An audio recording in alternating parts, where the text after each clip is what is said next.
I've stood in this place many times and addressed as president many presiding officers. I've been so addressed when I've sat in that chair, and that's as close as I'll ever be to a presidency. But anyway,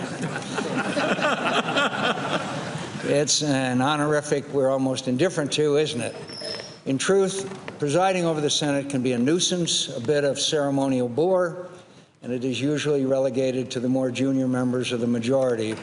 But I stand here today, looking a little worse for wear, I'm sure.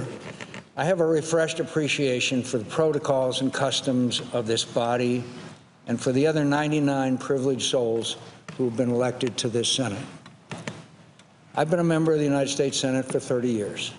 I had another long, if not as long, career before I arrived here, another profession that was profoundly rewarding, and in which I had experiences and friendships that I revere.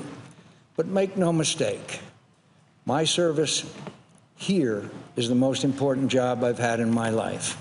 And I'm so grateful to the people of Arizona for the privilege, for the honor of serving here and the opportunities it gives me to play a small role in the history of the country that I love.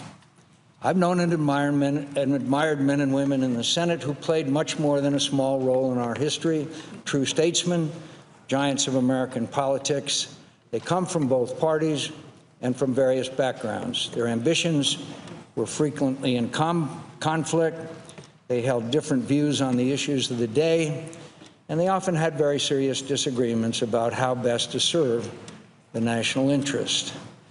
But they knew that however sharp and heartfelt their disputes, however keen their ambitions, they had an obligation to work collaboratively to ensure the Senate discharged its constitutional responsibilities effectively.